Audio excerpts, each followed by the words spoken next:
नमो अरिहन्ताणम् नमो सिद्धाणम् नमो आयर्याणम् नमो अध्यायाणम् नमो लोये सहसाहुनम्।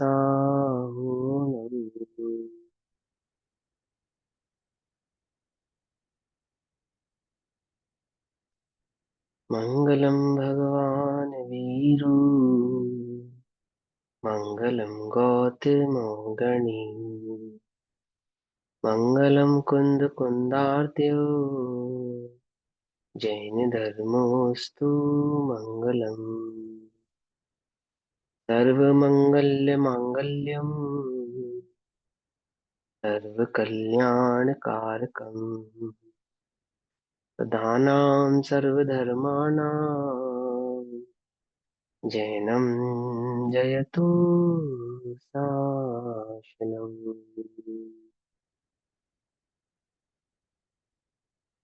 तज्जयति परं ज्योतिः समस्तरन्तनन्तपर्याये दर्पणतल इव सकलाः प्रतिफलति पदार्थमालिका यत्र।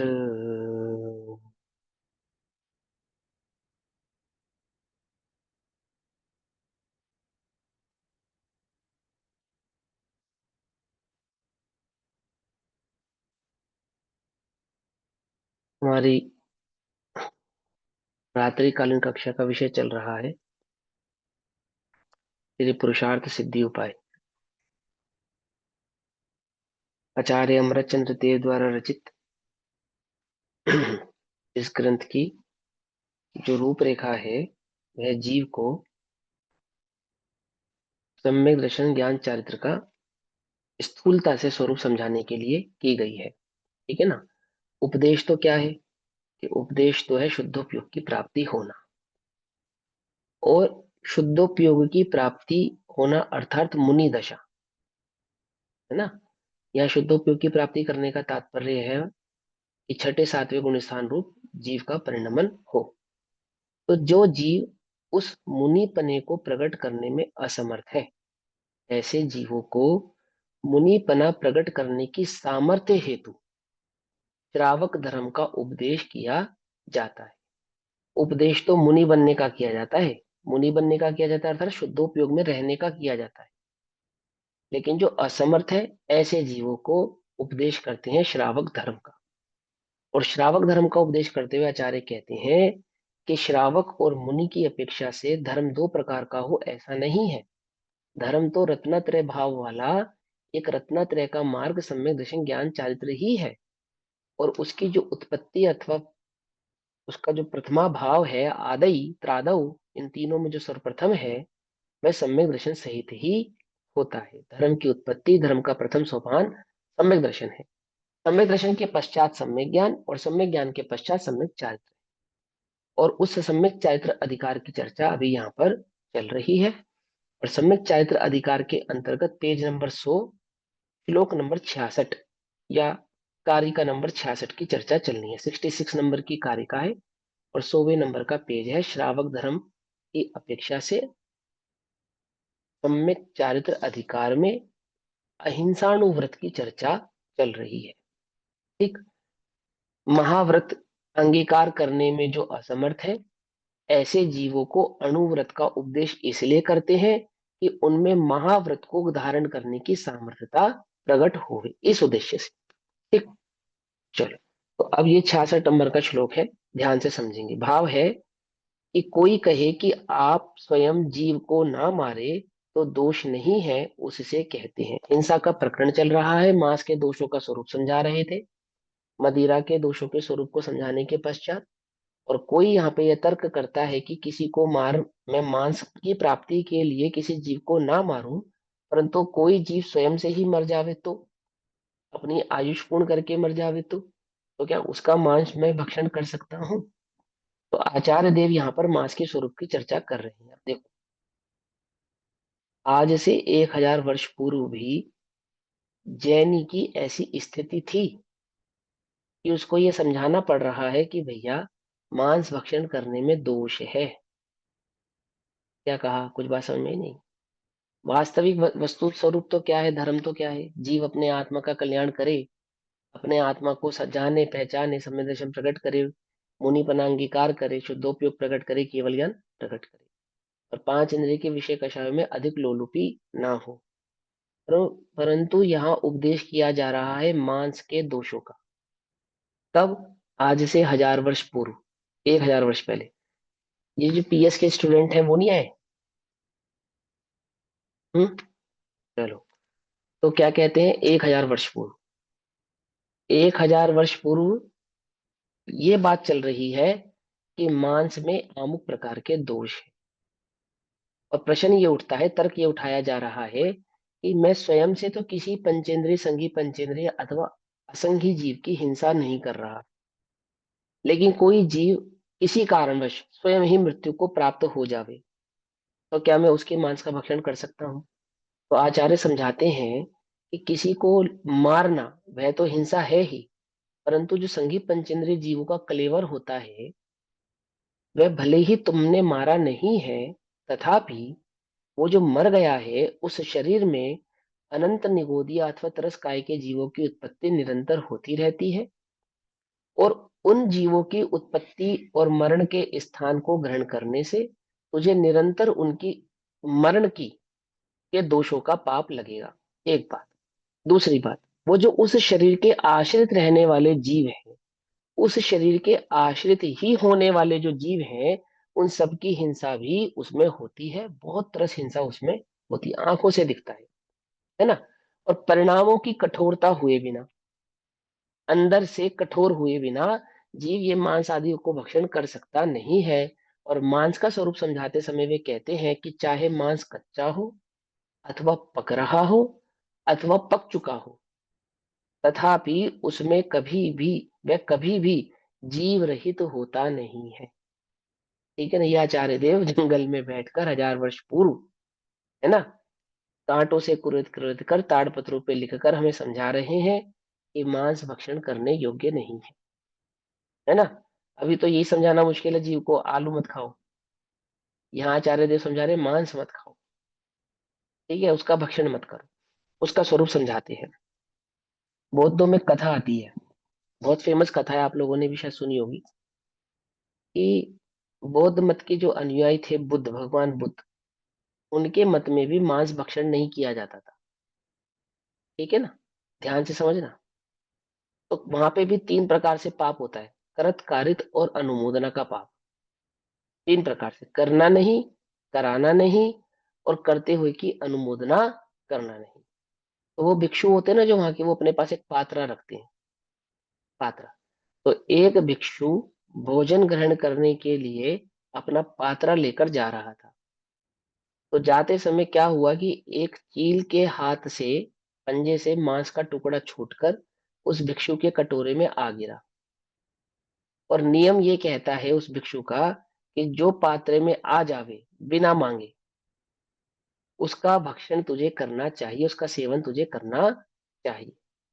अब मांस खाया नहीं जाता था जो उस समाज में भी, तो वो पात्र लेकर बौद्ध के पास पहुंचा भिक्षु, कि भगवान, मैंने ये मांस का टुकड़ा किसी से मांगा नहीं, किसी जीव को मार के प्राप्त किया नहीं, है ना, अथवा कोई मार रहा हो उसकी अनुमोदना करके पाया नहीं।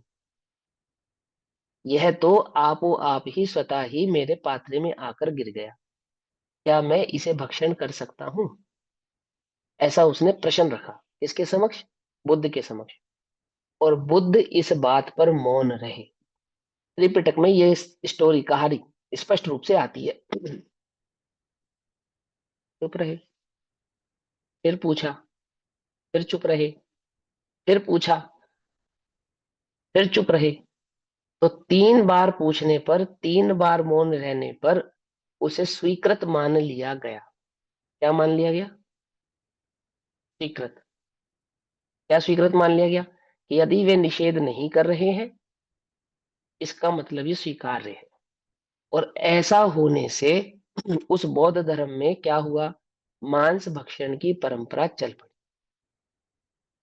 फिर भिक्षु भी और अन्य जीव जाति के अन्य जो जन थे उनके, वे मांस सेवन करने लगे कि बुद्ध की आज्ञा है। अब इस स्टोरी से दो बातें समझानी। एक बात कि यहाँ आचार्य हमको समझा रहे हैं, चाहे कच्चा हो चाहे पक्का हो, चाहे किसी भी स्थिति में प्राप्त हुआ हो, वह सेवन करने योग्य नहीं।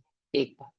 दूसरी, इस कहानी से हमें ये समझना चाहिए कि अगर गलत बात का निषेध नहीं करोगे तो मौन एक स्वीकृति के रूप में स्वीकार किया जाता है। समझे नहीं समझे? गलत बात का निषेध नहीं करोगे तो जो मौन है ना, मौन, वो न्यूट्रल नहीं है। वो क्या है? वो गलत बात की स्वीकृति के रूप में एक्सेप्ट कर लिया जाता है। और इसीलिए जिन्हें कहने का अधिकार है, जैसे आचार्य देव, है ना, अन्य ज्ञानी जन, यह उनका क्या बनता है? अधिकार बनता है कि वे हर उस बात का खंडन करें जिनका खंडन होना चाहिए, और वह हर उस बात का मंडन करे जिसका मंडन होना चाहिए। बुरी रीतियों को दूर करना चाहिए और सत्य स्थापित करना चाहिए। ये प्रत्येक वक्ता का स्वरूप है, प्रत्येक वक्ता का कर्तव्य है ना। अभी देखो यहाँ क्या कहते हैं आचार्य देव, 66 नंबर के श्लोक में समझाते हैं कि मांस भक्षण नहीं करना चाहिए। यद्यपि किल भवति मांसम स्वयमेव मृतस्य महिष वृषभादि। भैंसा या बैल आप मर गए, आपने मारे नहीं, ये बात तो ठीक है। यद्यपि किल भवति मांसम स्वयमेव मृतस्य महिष वृषभादि, तत्रापि भवति हिंसा तदाश्रित निगोद निर्मर्थनात्। अर्थात तथापि तथापि तत्रापि उस स्थान पर हिंसा होती है, तत्रापि उस स्थान पर हिंसा तब भी होती है क्योंकि उसके आश्रित रहने वाले अनंत निगोदिया और त्रस आदि जीव निरंतर उसमें उत्पन्न होते रहते हैं। एक श्रावकाचार ग्रंथों में तो यहाँ तक लिखा है कि जिस बर्तन में मांस पकाया जाता है, उस मिट्टी के बर्तन को 7 बार फोड़कर 7 बार बनाया जाए, तथापि वह बर्तन अशुद्ध ही रहता है, शुद्ध नहीं होता। चाहे मिट्टी का हो चाहे अन्य हो, है ना, समझे? जिस जिस बर्तन में मांस पकाया गया है, इतनी अशुद्धता उसमें रहती है। अशुद्धता माने क्या? हिंसा। अशुद्धता माने उस प्राणी के निमित्त से किया गया जीवों का जो हिंसक भाव है, वो हिंसा है, वह अशुद्धता है। और वह अशुद्धता उस बर्तन से जाती नहीं है। माने इतनी हिंसक बात है ये, इतनी बुरी बात है ये। प्राणों में कठोरता आए बिना, तीव्रता आए बिना ये कार्य होता नहीं है।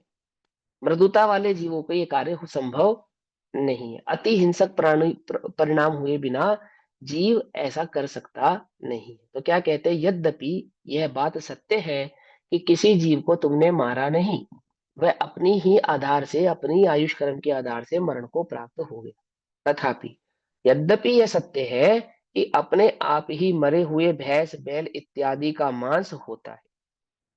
ये बात तो ठीक है कि वो मर गए और उनमें भी मांस है, आपने मारे नहीं है उनको, परंतु वहां भी उन मरे हुए भैंस बैल इत्यादि में जो आपने मारे नहीं है, अपने ही आयुष कर्म को प्राप्त करके मरण को प्राप्त हो गए हैं, उनमें भी, उस मांस में के भक्षण करने में भी, उस मांस के आश्रय से रहने वाले उसी जाति के निगोदिया जीवों के मंथन से हिंसा होती है। क्या कहते हैं? यद्यपि प्रकट रूप से अपने आप मरे हुए भैंस बैल वगैरह जीवों का मांस होता है, तो भी उन मांस भक्षण में भी हिंसा होती है। ये समझाना पड़ रहा है। मांस भक्षण में क्या होती है? हिंसा होती है। इसको स्वरूप को समझो। देखो, तुम्हें वहां पे जीव दिखे या नहीं दिखे, अपन तो, हम लोग तो सेवन नहीं करते, लेकिन जो कर रहे हैं उनको समझाने के लिए क्या कहते हैं कि परिणामों की क्रूरता हुए बिना ये कार्य होता नहीं है। तीव्र तीव्र कषाय चाहिए उसके लिए। और इसलिए मांस भक्षण करने वाले जीवों को धर्म की उत्पत्ति चित्त में उनके होती नहीं, क्योंकि धर्म का जो बीज है ना, वो करुणा का हृदय, जो हृदय कोमल है, जिस हृदय में वैराग्य है, वीतरागता है अथवा करुणा है ना, जो कषाय की भूमि से कठोर नहीं हुआ है, जो दया आदि की भूमि से सॉफ्ट, नरम हो गया है, ऐसे हृदय में धर्म का बीज उत्पन्न होता है, बीजारोपण होता है। बंजर भूमियों में नहीं होता, कठोर भूमि में नहीं होता। तो क्या कहते हैं? वगैरह जीवों का मांस होता है, तो भी उस मांस भक्षण में भी हिंसा होती है। स्वयं किस प्रकार है? स्वयं तो जीव को नहीं मारा, परंतु फिर भी उस मांस के आश्रित जो अनंत निगोदिया जीव रहते हैं, उनके घात करने से हिंसा होती है ना?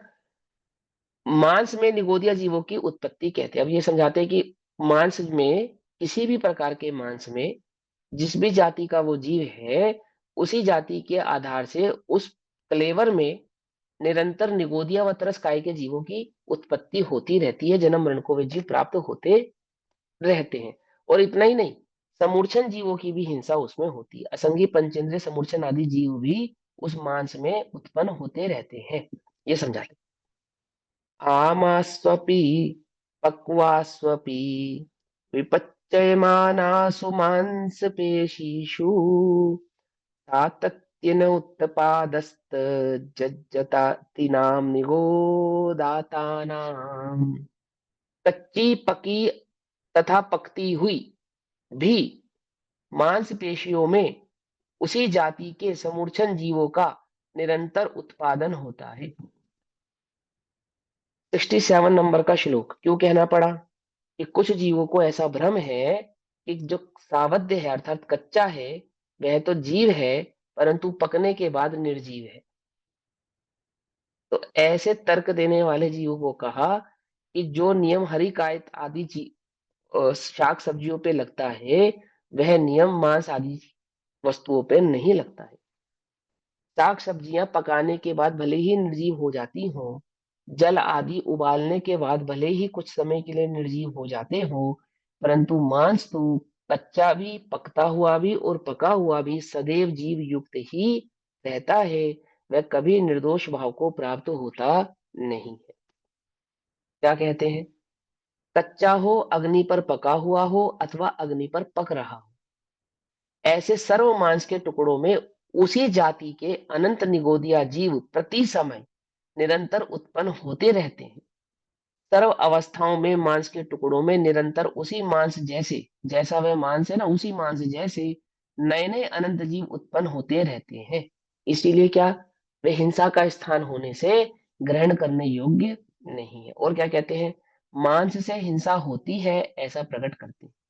और जो हिंसक है वे धर्मात्मा नहीं है, इसलिए धर्मात्मा जीवों को हिंसा तो दूर से ही त्याग देनी चाहिए। सर्वप्रथम सम्य दर्शन भी प्रकट करने का पात्री कौन है कि पहले में पहले तरस जीवों की हिंसा तो छोड़े।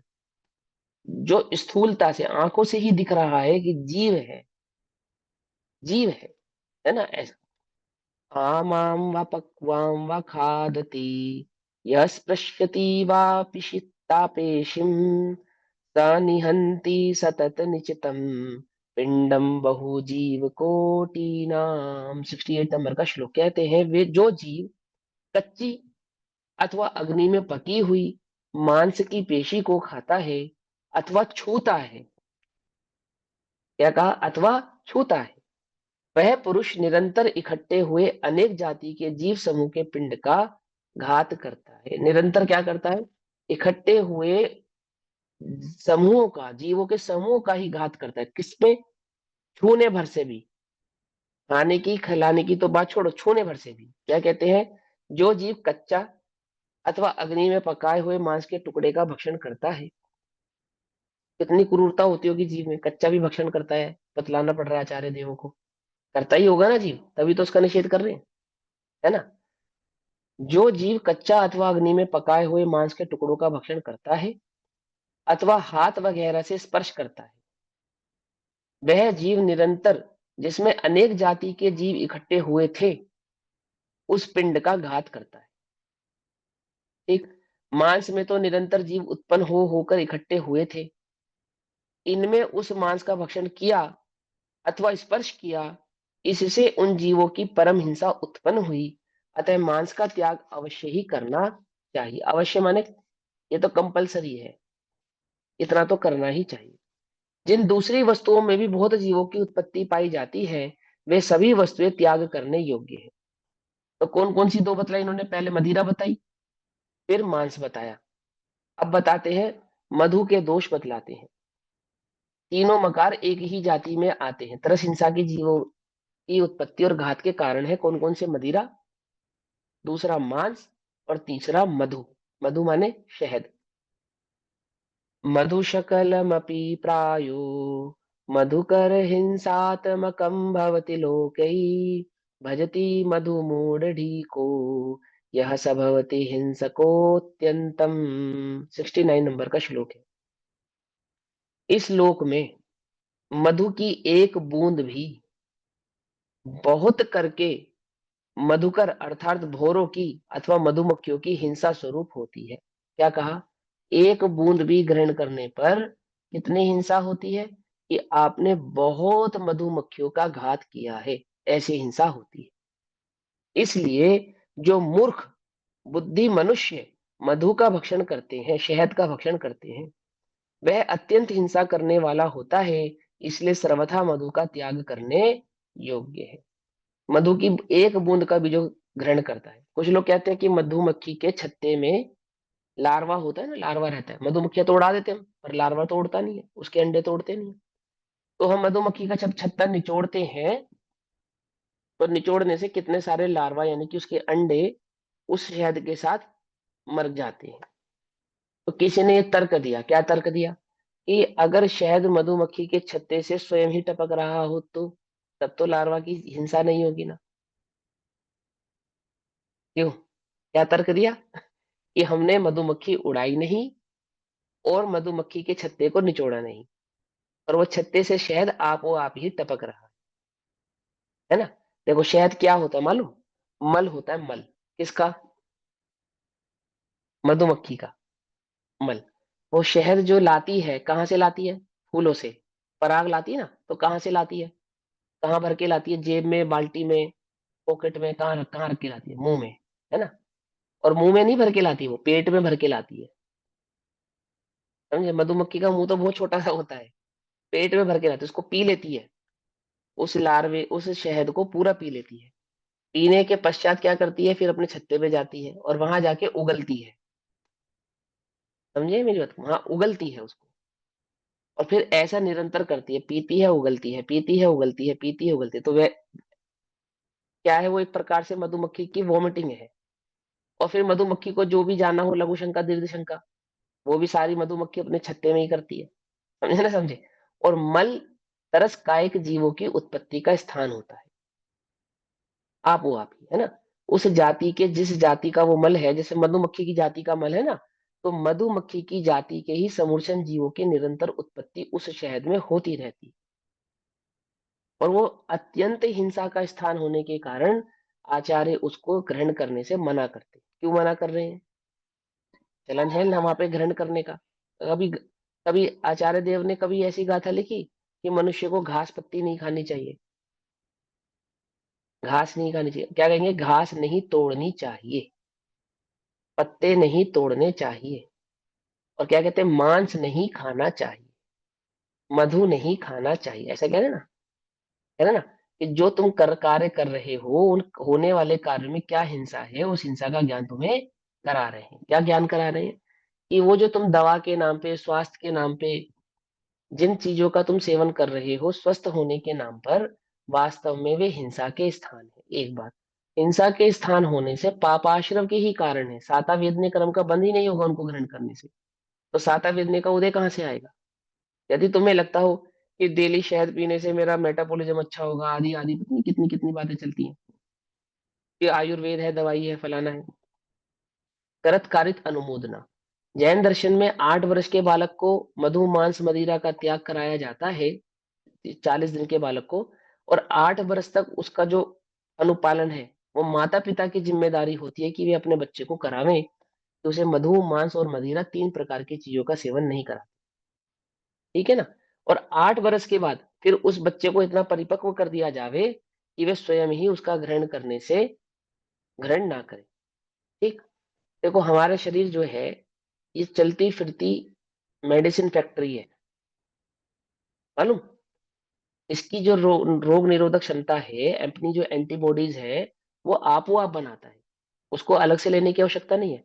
जो लोग बादाम काजू नहीं खा पाते, ऐसे जगत में कितने सारे लोग हैं, तो उन लोगों के शरीर में बल होता है या नहीं होता? बोलो। देखो तुमने, मजदूर की स्त्री प्रेग्नेंट भी होती है तब भी इरिटेट होती है।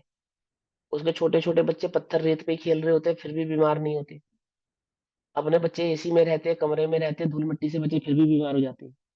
क्योंकि हमारा जो शरीर है अपनी क्षमता स्वयं पैदा करता है।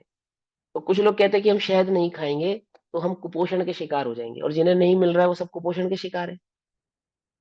और मधुमक्खी तो शहद के सिवा और कुछ नहीं खाती, तो सबसे ज्यादा पोषण तो उसी के पास होगा बस। और जो जातीय शहद नहीं खाती वो सारी जातीय के जीव कैसे हैं? कुपोषित है? ऐसा नहीं है ना। अंडा नहीं खाएंगे तो हमारा बच्चा बीमार हो जाएगा, डॉक्टर ने कहा, आदि आदि कई प्रकार की मिथ इस जगत में चल रही हैं। वे नहीं समझते शरीर के विज्ञान को, जिन्हें शरीर से ही प्रेम है। लेकिन यहाँ ये समझाते हैं कि भैया ये हिंसा के स्थान है, तुम रत्नत्रय के मार्ग पे निकले हो, हम तुम्हें भगवान बनने का मार्ग बतला रहे हैं। स्वस्थ रहने रहने का जो मार्ग है ना, वो बतलाना हमारा उद्देश्य नहीं है। ये हमारा उद्देश्य नहीं है कि हम तुम्हें नेचुरोपैथी सिखाए, जैनोपैथी सिखाए, या करने अन्य कोई पैथी सिखाए।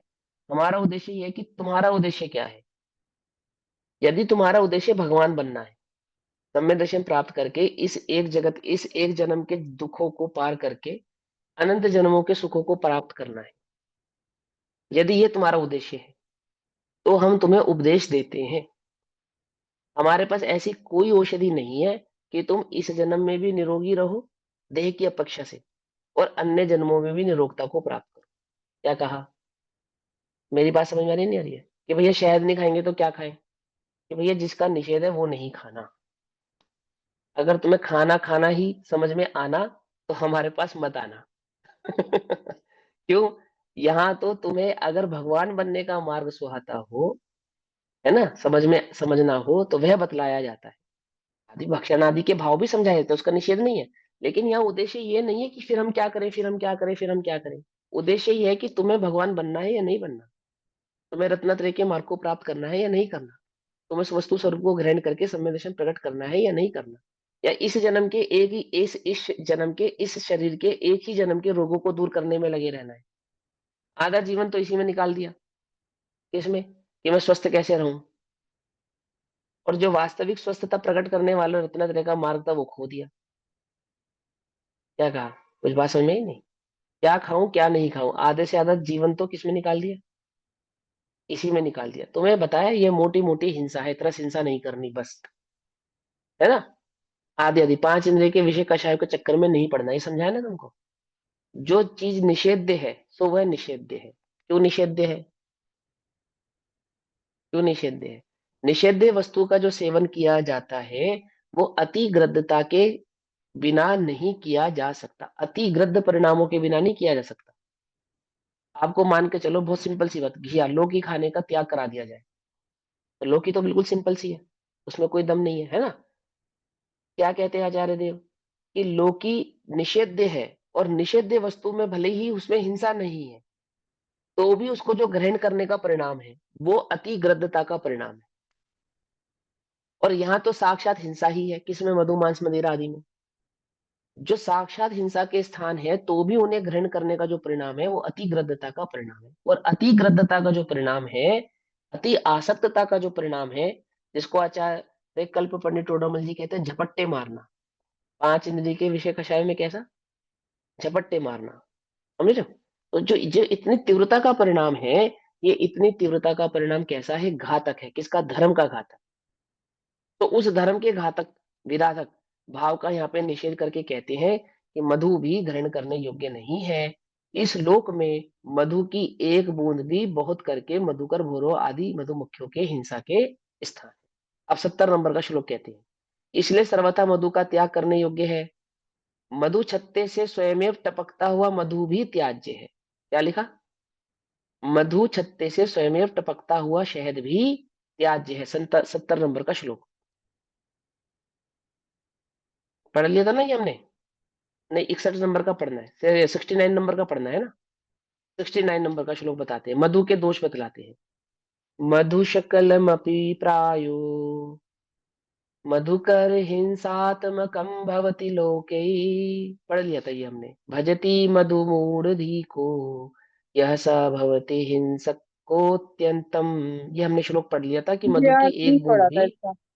हाँ कोई बात नहीं, मधु की एक बूंद भी बहुत करके, अगर एक बूंद मधु भी हो तो वो एक बूंद मधु भी बहुत मधुमक्खियों को घात करने जैसी है, कि आपने बहुत मधुमक्खियों का घात करके उस एक बूंद को प्राप्त किया है। इसलिए मधु का भक्षण नहीं करना चाहिए, अत्यंत हिंसा करने वाला होता है, और इसलिए सर्वथा मधु का त्याग करना योग्य है। अब 70 नंबर का श्लोक कहते हैं, क्या कहते हैं, कि अगर मधु के छत्ते से स्वयं ही शहद टपकता हो तो ग्रहण कर सकते हैं ना, तब तो ग्रहण कर सकते हैं ना। तो क्या कहते हैं, स्वयमेव विगलत स्वयमेव विगलितं यो गृह्णी याद्वा छलेन मधुमूलात् तत्रापि भवति हिंसा तदाश्रये प्राणिनां घातात्। जो कोई कपट से माने छल से अथवा मधु छत्ते में से अपने आप टपकता हुआ मधु का ग्रहण करता है, ग्रहणयत, वहां भी उसके आश्रयभूत जंतुओं के घात से हिंसा होती है। छल से माने कि मधुमक्खियों को उड़ा दिया था जी, हमने हमने मधुमक्खी उड़ा दी थी, एक भी मधुमक्खी नहीं मारी। और या फिर कोई कहे कि हमने मधुमक्खी के छत्ते को छेड़ा ही नहीं, वो तो अपने आप जो टपक रहा था बस वो इकट्ठा कर लिया, है ना। तो क्या कहते हैं, नहीं, वह भी हिंसा का ही स्थान होने से अति हिंसक है। जो कोई कपट से अथवा मधु छत्ते में से अपने आप टपकता हुआ मधु का ग्रहण करता है, यानी कि शहद का ग्रहण करता है, वहां भी उसके आश्रयभूत जंतुओं के घात से हिंसा होती है। ठीक, इस त्याग को समुच्चय रूप से कहते हैं। अब किस त्याग को समुच्चय रूप से कहते हैं, वो जो मांस आदि के भाव को त्याग आपको समझाए ना, उन सब भावों को समुच्चय यानी कि एक साथ समझाते हैं। फिर से कहते हैं 71 नंबर के श्लोक में, मधुमद्यं नवनीतं पिष्यतं च महाविकृतयस्तः वल्लभयन्ते नवरतिना ततृणाजन्तवस्तत्र। शहद, मदिरा और मक्खन और मांस, क्या कहा, मक्खन को भी किसमें काउंट कर लिया, इसी भाव में काउंट कर लिया। मक्खन माने कि जो दूध में निकाला हुआ 48 मिनट का मक्खन होता है ना, 48 मिनट एक अंतर मुहूर्त से ऊपर का जो मक्खन होता है, उस मक्खन में भी त्रसादी जीवों की उत्पत्ति जैन दर्शन में मानी गई है। अंतर मुहूर्त के अंतर अंदर के मक्खन को पकाकर घी बना लेना चाहिए, ऐसा यहाँ पर नियम है। ठीक, अब यहाँ समझाते हैं। शहद, मदिरा, मक्खन और मांस महान विकारों को धारण करने वाले इन चारों पदार्थों को व्रती पुरुष अर्थात धर्मी पुरुष, अणुव्रती पुरुष, महाव्रती पुरुष अथवा सम्यक दृष्टि पुरुष, ठीक है ना। व्रती पुरुष कहने का तात्पर्य वहां पे सिर्फ पंचम गुण स्थान से नहीं है। व्रती पुरुष यानी कि जिसने धर्म व्रत को धारण किया है, ठीक है ना, सम्यक दृष्टि है, पंचम गुण स्थान व्रती है, अथवा छठे आदि जितने भी गुण स्थान में व्रत आदि को स्थापन किया गया, धारण किया है, वो सब। क्योंकि अणुव्रती तो पंचम गुण स्थान में होते हैं, लेकिन जिन्होंने जैन व्रत, श्रावक व्रत का धारण किया है, श्रावक व्रत का क्या नियम था, 5 उदंबर फल और 3 मकार का त्याग, था नहीं था वो 5, वो भी तो व्रती है ना। जिसको आपने अव्रती श्रावक कहा, वास्तव में तो वो भी व्रती ही है। ऐसे उस जैन व्रती को, जिसने जैन धर्म को अंगीकार किया है, व्रत का पालन किया है, जैन व्रत का, ऐसे जीवों को इन चारों पदार्थों के प्रति पुरुष भक्षण ना करे, कारण कि उन वस्तुओं में उस जाति के उसी वर्ण के धारी जीव होते हैं, यानी कि सफेद मक्खन में सफेद रंग के जीव, जिस रंग की मदिरा होती है उसमें उसी रंग के जीव, जिस रंग का और जिस आकार प्रकार का मांस होता है उसमें उसी आकार प्रकार के जीव, और मधु का जैसा आकार प्रकार होता है, मधु में उसी आकार प्रकार के जीवों की निरंतर उत्पत्ति होती रहती है, ऐसा केवलियों का वचन है। व्रतिना मधु मदनम नवनीतम, नवनीतम मतलब मक्खन, क्या पिष्यतम चा महाविकृत्य न वल्लभ्यते, अर्थात व्रतधारी जीवों को मधु, मदिरा, मक्खन और मांस जो बहुत विकार को धारण करने वाले हैं, विकार को धारण करने वाले अर्थात हिंसा के स्थान है, तथा उन्हीं के समान अन्य विकार युक्त पदार्थों का भक्षण नहीं करना चाहिए। और इसी तरह के जो अन्य विकार युक्त पदार्थ होते हैं, जैसे जर्दा, तंबाकू आदि, है ना, और जो अन्य अन्य भाव हैं, उनको क्या नहीं करना चाहिए, ग्रहण नहीं करना चाहिए। मधु की एक बूंद भी मक्खी की हिंसा से मिलती है। जो मंद बुद्धि शहद खाते हैं वे अत्यंत हिंसक हैं।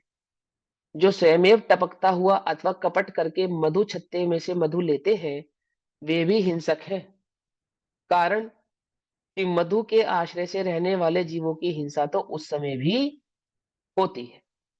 व्रती पुरुष इन वस्तुओं का भक्षण नहीं करते, इसलिए तत्र तत्राणा जन्मतः, किस लिए कि उस वस्तु में उसी रंग वाले बहुत जीव होते हैं, है ना। देखो, जब हमें भगवान ने बतला दिया और फिर भी हम ग्रहण कर रहे हैं, तो अवर्णवाद कर रहे हैं या नहीं कर रहे हैं? केवली के विरोध में कार्य कर रहे हैं नहीं कर रहे? हमें नहीं मालूम था, हम कर रहे थे, तो चलो समझ में आता है, हालांकि अज्ञान का पाप है वहां पर भी। परंतु यहाँ क्या कहते हैं कि जब मना किया, भगवान ने समझाया कि वे जीव हिंसा के स्थान है, तो जो व्रती पुरुष है, सम्यक दृष्टि पुरुष है, धर्मी पुरुष है, ऐसे जीवों को ऐसे वस्तुओं का सेवन नहीं करना चाहिए। उनके चित्त में कैसा है कि ये अति अति आसक्त परिणाम वाले नहीं होने के कारण इस प्रकार के हिंसादि कार्य को करते नहीं है। पांच इंद्रिय के विषय का शायद कितनी लोलुपता नहीं है ना उनको। देखो, राग होना एक अलग बात है और पांच इंद्रिय के विषयों की लोलुपता होना एक अलग बात है। इन दोनों बातों में अंतर है। जैसे रामचंद्र जी का सीता के प्रति राग, अथवा भरत का छह खंड की विभूति के प्रति राग, ये एक अलग बात है। और पांच इंद्रिय के विषयों की लोलुपता, वो एक अलग बात है। जैसे सनत कुमार नाम का चक्रवर्ती, उसे क्या थी? रसना इंद्रिय की लोलुपता थी, है ना। सनत कुमार ही है ना नाम उसका, जो क्या क्या शुभोम नाम है? शुभोम। शुभोम, हाँ, शुभोम चक्रवर्ती, शुभोम चक्रवर्ती, शुभोम चक्रवर्ती। तो रसना इंद्रिय की लोलुपता के कारण कहाँ चला जाता है? नरक में जाता है। जाता नहीं जाता है? रस इंद्रिय की लोलुपता होना एक अलग बात है, और ऐसा स्थूल राग होना, सीता के प्रति राग है अथवा छह खंड की विभूति के प्रति राग है, ये एक अलग बात है। तो ज्ञानियों को राग तो होता है, और राग की तीव्रता भी होती है। लक्ष्मण को 6 महीने तक कंधे पे लेकर घूम रहे हैं, तभी प्रति नारायणों के साथ ऐसा हो रहा है ना, नारायण और प्रति नारायण के बीच में। परंतु इंद्रिय लोलुपता होना, लोलुपता माने क्या? निषेध्य कार्य को भी कर रहे हैं, लोक में जो कार्य नहीं करने योग्य है, ऐसे अपवादित कार्य को भी कर रहे हैं। समझ रहे नहीं समझ रहे? रसना इंद्रिय, स्पर्शन इंद्रिय आदि पांच इंद्रिय के विषयों की लोलुपता, तीव्रता, ये ज्ञानियों के जीवन में होती नहीं है, उसकी बात करें। राग होता है, राग होता है, लोलुपता नहीं होती, अंतर है दोनों के अंदर। दोनों में फर्क है, ये बात बड़े ध्यान से समझना। हमें तो क्या लगता है कि वो खाने के भी लोलुपी होते होंगे, स्पर्शन के भी लोलुपी होते होंगे, रसना के भी लोलुपी होते होंगे, अन्य के भी होते होंगे। व्यक्ति का व्यक्ति विशेष से व्यक्तिगत राग होना एक अलग बात है, और पांच इंद्रिय की सुख की प्राप्ति होवे, उस इंद्रिय सेवन का राग होना एक अलग बात है। रावण को सीता से राग नहीं था, रावण तो स्पर्शन इंद्रिय का लोलुपी था। क्या कहा? कुछ बात समझ में आई नहीं? रामचंद्र जी को सीता से राग है, स्पर्शन इंद्रिय के लोलुपी नहीं है वे। लेकिन रावण के साथ कहानी उल्टी है, रावण को सीता से राग नहीं है, वह तो स्पर्शन इंद्रिय का लोलुपी है। अंतर समझ में आता है नहीं समझ में आता है? ज्ञानियों को, ज्ञानियों से, साधर्मियों से, अपने प्रियजनों से, अपने प्रिय मित्रों से राग होता है, तीव्र राग होता है। ऐसा नहीं है राग नहीं होता है, लेकिन वो इंद्रिय लोलुपी नहीं होते हैं। हम क्या छल ग्रहण करते हैं, अरे वो तो ज्ञानी को भी होता होगा। क्या होता होगा ज्ञानी को? कि पांच इंद्रिय के विषय कषाय तो ज्ञानियों के भी होते हैं। विषय कषाय होना और विषय कषाय के लोलुपी होना में अंतर होता है, ठीक है ना। 96,000 रानियां अगर चक्रवर्ती को प्राप्त होती है, तो वह उसके सहज पुण्य के योग से प्राप्त होती है, लोलुपता के कारण प्राप्त नहीं होती। बात समझी? 6 खंड की विभूति यदि प्राप्त होती है, तो वो उसको सहज पुण्य के योग से प्राप्त होती है, उसकी लोलुपता के कारण नहीं होती है। अज्ञानी राग की तीव्रता और इंद्रिय की लोलुपता के बीच का भेद ही नहीं जानता। हम क्या अर्थ निकालते हैं कि हमें जो पांच इंद्रिय के विषय कषाय की लोलुपता है, ये लोलुपता तो ज्ञानियों को भी होती है। होती है नहीं होती है? वे रामचंद्र जी राजपाट को सहजता से छोड़कर चले गए, चले गए नहीं चले गए? कि भैया भरत ने तो नहीं छोड़ा और बाहुबली ने तो लड़ाई की, क्यों की या नहीं की?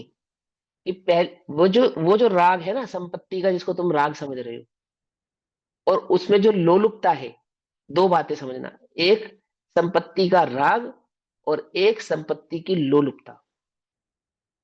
तो वहां तो अधिकार की लड़ाई थी, लोलुपता की लड़ाई नहीं थी। पढ़ी है कहानी तुमने? बड़े कौन थे, भरत बड़े थे या बाहुबली बड़े थे? बड़े कौन थे? भर, भरत चक्रवर्ती बड़े थे। बाहुबली। और फिर उनके बीच में लड़ाई किस बात की हुई? उनकी तीन में हुई थी। एक तो क्या कहते हैं, आंखों से हुई थी, पानी के अंदर। अरे रुको यार, लड़ाई किस बात पे हुई? कि बाहुबली ने ये कहा कि पिताजी जब गए तो उन्होंने सबको समान भाव से राजपाट डिवाइड कर दिया। तो जो राजपाट मेरे पास है, वो मेरा अधिकार है उस पे। पिता की संपत्ति पे पुत्र का अधिकार होता है, और पिताजी ने सबको समान रूप से डिवाइड कर दिया। तो मैं तो अपने अधिकार के राज पे बैठा हूं ना। मैं कोई तुम्हारे अधीनस्थ तो हूं नहीं, मैं तुम्हारी अधीनता क्यों स्वीकार करूं? वो तो अधिकार की लड़ाई थी। बात समझ में नहीं आई? और वो एक पूरी विशेष कहानी है, वो कहानी के बीच मुझे बीच में नहीं जाना अभी फिलहाल, मुझे तो मूल बात समझानी है, मूल मुद्दे की बात। मुद्दे की बात यह है कि अधिकार के संदर्भ में सीता पर रामचंद्र जी का अधिकार है। अधिकार है, रावण का अधिकार नहीं है उसके ऊपर। रावण तो लोलुपता के कारण उसको हरण कर रहा है, लेकिन रामचंद्र जी का उस पर अधिकार है, स्नेह भी है, राग भी है, लक्ष्मण आदि के प्रति राग की तीव्रता भी है, लेकिन लोलुपता नहीं है। इंद्रिय सेवन की लोलुपता नहीं है। व्यक्ति विशेष साधर्मी आदि के प्रति राग है, और ज्ञानियों के राग होता है, तीव्र भी होता है, लेकिन लोलुप ही नहीं होते हैं। ये अंतर समझो आप। वो शोभम चक्रवर्ती को रसना इंद्रिय का राग नहीं है, वो रसना इंद्रिय का लोलुप ही है। अंतर समझ में आ रहा है या नहीं आ रहा है? हमें क्या लगता है, हम क्या समझते हैं? ज्ञानियों के भी तो होता है। अरे भाई, ज्ञानियों के राग होता है, पर ज्ञानी लोलुप ही नहीं होते। और ये जो त्याग है ना, ये लोलुपता के त्याग है। पांच इंद्रिय की लोलुपता, ग्रद्धता जिसको कहते हैं, वो परिणामों की ग्रद्धता हुए बिना इस प्रकार के वस्तु या पदार्थों को सेवन करने का, ग्रहण करने का परिणाम आता नहीं है। इसीलिए देखो, जब व्रतों की त्याग की बात चल रही है ना, जब व्रतों के ग्रहण करने की बात चल रही है ना, तो पांच इंद्रिय के विषयों की बात चल रही है यहाँ पर। इंद्रिय विषय की बात चल रही है। या ये नहीं कह रहे कि आपको मंदिर बनाने का या किसी साधर्मी के प्रति या अपने परिवार के प्रति राग नहीं होना चाहिए, ऐसा नहीं कह रहे। लेकिन यहाँ ये जरूर कह रहे हैं कि पांच इंद्रिय की लोलुपता नहीं होनी चाहिए, विषयों की लोलुपता नहीं होनी चाहिए, विषय सेवन की ग्रद्धता नहीं होनी चाहिए, इंद्रिय आदि की पुष्टि का भाव नहीं होना चाहिए। आती है वो, समझ में नहीं आती है? तो वो जंगल में ही रहे ना, आराम से। जो प्राप्त हो रहा है पुण्य के योग से, भोज्य आदि पदार्थ, बस उसी का ग्रहण कर रहे हैं ना। ऐसा तो नहीं ना दूसरे का भोजन छीन के खा रहे हो, दूसरे की स्त्री का हरण कर रहे हो, दूसरे का धन हरण कर रहे हो, दूसरे का राजपाट छीन रहे हो, ये सब काम तो नहीं कर रहे। ये सब काम तो नहीं कर रहे। लेकिन जो उनके संरक्षण में है, उनके भाई हैं, बंधु हैं, माता है, पिता है, पत्नी है, उनका संरक्षण कर रहे हैं, उनके प्रति राग कर रहे हैं। तो व्यक्ति का व्यक्ति के प्रति व्यक्तिगत राग, ये तो ज्ञानियों के जीवन में होता है। क्या कहा? लेकिन पांच इंद्रिय की विषयों की लोलुपता हो, ये ज्ञानियों के जीवन में नहीं होती। कि भोजन के लिए लड़ रहे हैं, तुमने हमारी थाली में लड्डू नहीं रखा, उनकी थाली में लड्डू रख दिया, तो क्या हो गया भैया? लड्डू के लिए तो ज्ञानी भी लड़ सकता है, लड्डू के लिए नहीं लड़ता। यही तो समाज, यही तो समझा रहे तुम्हें। उल्टा नहीं पकड़ना कि हमारे कमरे में एसी नहीं लगाया, तुमने उनके कमरे में एसी लगा दिया, तो क्या हुआ? ज्ञानियों को भी तो गर्मी लगती है। अरे एसी के लिए नहीं लड़ते ज्ञानी, ये समझा रहे हम तुम्हें। ज्ञानियों को साधर्मी वात्सल्य पहले है। इंद्रिय आदि की जो जो विषय है ना, इंद्रियों के जो विषय है, वो प्रत्येक ज्ञानी को ये बात पता है कि उनमें पुण्य का ही आधार है। जितना पुण्य होगा उतना ही प्राप्त होगा, उससे अधिक प्राप्त होगा ही नहीं। अरे वह समझ में नहीं, समझ में आ रही है? देखो, एक उदाहरण के तौर पे समझाता हूँ। तुम्हारे घर में एसी है? हाँ है ना? और धन भी बहुत है, बिजली के बिल की भी में चिंता नहीं है। लेकिन अगर तुम्हें एसी के हवा का पुण्य नहीं है, तो क्या होगा? लाइट चली जाएगी, कर लो जो तुम्हें करना है। क्या कहा? एसी खराब हो जाएगा, अन्य कोई घटना घट जाएगी। और कब तक घटी रहेगी कि जितनी देर तुम्हें उसके वियोग में, अभाव में रहना ना, उतनी देर उसका अभाव रहेगा। तुम कुछ कर लो, कुछ नहीं कर पाओगे। इतनी बुद्धि लगा लेना, और ये सच्ची बात बता रहा हूं। इससे तुम ये अंदाजा लगाओ कि पांच इंद्रिय के विषयों की प्राप्ति का जो पुण्य है, वो तो तुम्हारे पास बहुत है, कम नहीं है। लेकिन जो उसकी लोलुपता है ना, ग्रद्धता, उससे तुम दुखी हो। पांच इंद्रिय की जो पुष्टि की जो सामग्री है, वो तो तुम्हारे पास बहुत है, उसकी कमी नहीं है। कितनी जा रही है लाइट? कब तुम्हें भोजन नहीं मिलता? कौन सा तुम्हें सोने के लिए डल्लब के गद्दे आदि प्राप्त नहीं है? लेकिन जो ग्रद्धता का परिणाम है, ये भी भोग लूं, ये भी भोग लूं, ये भी भोग लूं, ये भी प्राप्त हो जाए, ये भी प्राप्त हो जाए, इतना प्राप्त हो जाए, इतना भोग लूं, इससे तुम दुखी हो। और जो निषिद्ध भाव है, उसको ग्रहण करने की जो कल्पना है, उससे तुम दुखी हो। पुण्य तो बहुत करके लाए हो, पुण्य की कमी नहीं है तुम्हारे पास। इन इंद्रियों को जो सामग्री चाहिए, जितनी अनुकूलताएं चाहिए, उतनी अनुकूलता तो इन इंद्रियों को प्राप्त हो ही रही है। नहीं हो रही है तो बताओ, फिर दुखी किस बात से हो? उसकी लोलुपता से, उसकी ग्रद्धता से। अब ज्ञानी और अज्ञानी के बीच में क्या अंतर है? ज्ञानी को मालूम है कि इंद्रियों के संदर्भ में, इन इंद्रियों की पूर्ति की, आपूर्ति के जो भी भाव है, योग है, वो इनके उदय के आधार से इनको प्राप्त होंगे ही होंगे।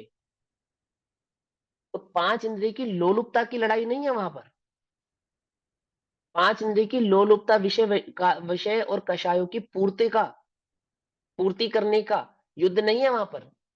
अथवा उसके संबंध की कषाय नहीं है वहां पर। तो किस संबंध की कषाय है? वहां तो अधिकार की, कर्तव्यों की, साधर्मियों की, अथवा व्यक्ति विशेष के प्रति के राग की, इनकी लड़ाइयां है। क्या कहा है? वज्रजंग के जीव को श्रीमती से प्रेम है तो है, लेकिन श्रीमती को प्राप्त करने का अनधिकृत कार्य नहीं कर रहा हूं। वज्रजंग का जीव, रामचंद्र जी को सीता से प्रेम है, तो उसको प्राप्त करने का अनधिकृत कार्य नहीं कर रहे। मालूम आपको, जंगल में निकले ना वनवास के लिए रामचंद्र जी, उस राम लक्ष्मण की तो कितनी शादियां हुई मालूम? हजारों शादियां हो गई उस बीच में लक्ष्मण की, वनवास के दौरान में ही। और कितनी शादियां तो ऐसी हुई जिनमें रामचंद्र जी ने कह दिया कि लक्ष्मण की कर दो। रिश्ता तो आया राम जी के लिए, और राम जी ने कह दिया कि तुम लक्ष्मण की कर दो। ऐसा कुछ बात समझ नहीं? तो वहां वो विषय कषायों की लोलुपी नहीं है, कोई भी ज्ञानी नहीं है। हाँ, व्यक्ति विशेष के प्रति राग है, कर्तव्यों का राग है, साधर्मी राग है, उसमें तीव्रता है। उसके उसके प्रति युद्ध भी है, उसके उसके प्रति ललकार भी है, उसके प्रति भाव भी है। अंतर समझ में आया नहीं आया? हमें क्या लग रहा है? हम क्या समझते हैं? हमारा झगड़ा व्यक्ति विशेष के प्रति है ही नहीं। एक नहीं मिल रहा जो अपनी पत्नी के लिए लड़ झगड़ने को तैयार हो। लेकिन ऐसे कितने मिल रहे हैं जो पांच इंद्रिय के विषय कषायों की आपूर्ति के लिए मरने मारने को तैयार है? बोलो, देखो, कितने मिलेंगे ऐसे जो भाई को कंधे पे लेकर घूमने के लिए तैयार है? कितने मिलेंगे ऐसे? कितने मिलेंगे ऐसे भरत बाहुबली जैसे भी, इस संपत्ति के युद्ध में भी जो हाथ पैर, कोर्ट कचहरी नहीं कर रहे हैं कि चलो भैया अगर शांति से युद्ध हो सकता है, सिर्फ हार और जीत का फैसला, जो जीतेगा उसकी संपत्ति। तुम जीत गए तो सहजता से, सहर्षता से दे देने के लिए तैयार है बाहुबली जैसे। है कितने? बताओ कितने हैं? नहीं मिलेंगे। लेकिन पांच इंद्रिय के विषयों की लोलुपता के कारण जो दिन रात मरे जा रहे हैं और मारने पर आतुर है, ये कितने मिलेंगे? ये कितने मिलेंगे? और क्या तर्क दे रहे हैं कि ज्ञानियों को भी तो होता है। क्या होता है ज्ञानियों को? क्या होता है ज्ञानियों को? रात्रि भोजन करने की इच्छा, निषिद्ध भोजन करने की इच्छा, पांच इंद्रिय के विषय कषाय की लोलुपता, ज्ञानियों की भी होती है। बोलो, ज्ञानी भी ग्रद्धता होती है, खाने की ग्रद्धता, पीने की ग्रद्धता, और उठने बैठने आदि में, सोने चांदी की ग्रद्धता, ये ज्ञानियों को भी होती है। ये होती है ग्रद्धता ज्ञानियों को? ये ग्रद्धता नहीं होती ज्ञानियों को। समझे या नहीं समझे? अपने मान कषाय की पुष्टि करे, ऐसी ग्रद्धता नहीं होती ज्ञानियों को। अपनी क्रोध कषाय की पुष्टि करें, ऐसी ग्रद्धता नहीं होती ज्ञानियों को। ज्ञानियों को भी लंबी गाड़ी मिलती है, पुण्य के योग से प्राप्त होती है, तो भी सहजता से स्वीकारते हैं, नहीं होती है तो भी सहज रहते हैं। गाड़ी घोड़ों के लिए नहीं लड़ते ज्ञानी। समझना, बड़ी बात को ध्यान से समझना इस बात को। वो पांच इंद्रिय की जो विषय है, चार कषायों की जो पूर्ति है, उसका झगड़ा ज्ञानी के जीवन में नहीं है, नहीं है और नहीं है। सिर्फ व्यक्ति विशेष के प्रति जो राग भाव है, अधिकार आदि का जो राग है, उतना ही मात्र ज्ञानी के जीवन में कषाय है, और उसी का नाम प्रत्याख्यान है। दूसरे नंबर की कषाय प्रत्याख्यान, अप्रत्याख्यान आदि जो भाव है, वो उसी का नाम है। ऐसी नहीं हो पांच इंद्रिय के विषय वाली हो। अब यहां क्या कहते हैं समझो। व्रति पुरुष, तो यहां थे पंचम गुण स्थान की मुख्यता से, परंतु यहाँ पे जैन श्रावक की मुख्यता से समझना कि जिसने पांच उदंबर फल और तीन तीन मकार का त्याग किया, वो व्रती हो गया। तो व्रती पुरुष इन वस्तुओं का भक्षण नहीं करते। किस लिए नहीं करते? कि उन वस्तुओं में उसी रंग वाले बहुत से जीव होते, जैसी वह वस्तु है वैसे ही उसमें जीव होते। अन्य वस्तुओं के कहने से, अर्थात चमड़े से स्पर्शित घी, पहले जो घी आदि थे ना, वो चमड़े के पीपों में रखे जाते थे। ठीक, तो चमड़े से स्पर्शित घी, तेल, पानी, जल, अथवा संधान, संधान माने अनाज, आचार, विष, मिट्टी इत्यादि अभक्ष्य वस्तुओं का त्याग करने योग्य है। अर्थात जो इनसे टच भी हुई है, छुई भी गई है, ऐसे भक्ष्य पदार्थ यदि अभक्ष्य पदार्थों से छुए भी गए हैं, कौन से अभक्ष्य पदार्थों से? मधु, मांस, मदिरा जैसे पदार्थों से छुए गए हैं, चमड़े आदि से छुए गए हैं, वह ग्रहण करने योग्य नहीं है, ऐसा कह रहे, त्याग करने योग्य है। मुख्य रूप से मद्य, मांस, मधु का त्याग करवाया, तत्पश्चात अन्य अभक्ष्य वस्तुओं को छोड़ने का उपदेश करते हैं। मुख्य रूप से यानी मूलतः प्रत्येक जैनी को मधु, मांस, मदिरा का त्याग तो होना ही चाहिए, ये तो मुख्य है। अब अन्य पदार्थों के त्याग का उपदेश करते हैं। तो पांच उदंबर फल के दोष यहां पर अब बतलाते हैं। यो निरुदंबर युगम पलक्षण्य क्रोधिपल फलानी त्रसजीवानां तस्मात्तेषां तद्भक्षणे हिंसा। उमर, कठूमर, पाकर, बड़ के फल और पीपल वृक्ष के फल त्रस जीवों की खान है, उत्पत्ति के स्थान है। इन फलों को आप खोलोगे ना, खोलना मत, कहीं दिखे और खुले हुए हो तो देखना कि उसमें कितने ही तरस प्रकार के जीव उड़ते हैं। खोलते ही, फल खोलते ही साथ उसमें से जीव उड़ने लग जाते हैं, इतने जीव उसके अंदर रहते हैं, है ना। और निरंतर उसी में जन्म लेते रहते, मरते रहते, जन्मते रहते, मरते रहते। अर्थात वो जीवों के उत्पत्ति का स्थान है। बेसिकली वो जो फल है ना, वो फल नहीं है, वो जीवों से बना हुआ ही पिंड है, जीवों का ही पिंड है। जीव ही उसमें उत्पन्न होते हैं, मरते हैं, उत्पन्न होते हैं और मरते हैं। और जब उनको फल को प्राप्त करने के लिए खोला जाता है, तो कितने ही जीव उसमें से उड़ जाते हैं, और जो जीव का कलेवर मात्र रह जाता है, उस कलेवर को फल के स्थान पर ग्रहण किया जाता है। तो क्या कहते हैं कि मांस तो मांस है ही, परंतु वनस्पति काय में भी जो उमर, कटुमर, पाका, बड़, पीपर आदि के फल है, ये ग्रहण करने योग्य नहीं है, मांस के समान ही है। इसलिए उनके भक्षण में उन तरस जीवों की हिंसा होती है। तो क्या कहते हैं, उदंबर और कठोबर, ये दो, तथा पाकर यानी कि अंजीर, बड़ और पीपल, ये फल, ये तीन, ये सभी तरस जीवों की योनि है। माने उमर, कठूमर, उदंबर और कठूमर का फल, पाकर यानी कि अंजीर का फल, बड़ और पीपल का फल। बड़, पीपल और अंजीर तो आजकल बहुतायत देखने में मिल जाते हैं। उदंबर और कटुभर बहुत कम प्रजाति रह गई है इन दो फलों की। पहले आते थे ये फल, अब इनकी प्रजाति इतनी नहीं रह गई है। इनमें उड़ते हुए जीव दिखाई देते हैं, देखो देखा ना, उड़ते हुए जीव दिखाई देते पड़ते हैं। अतः इन पांच वस्तुओं के भक्षण में उन त्रस्त जीवों की हिंसा होती है। यदि कोई कहे कि इन पांच उदंबर फलों में त्रस्त जीव ना हो, तब तो भक्षण कर ले। अर्थात फल उड़ गया है, सूख गया है, ड्राई फ्रूट हो गया है, ड्राई ड्राई हो गया ना, अब तो उसमें जीव नहीं है, तब तो भक्षण कर ले। जैसे मांस की स्थिति है, ऐसी नहीं फलों की स्थिति है, ये समझाएंगे।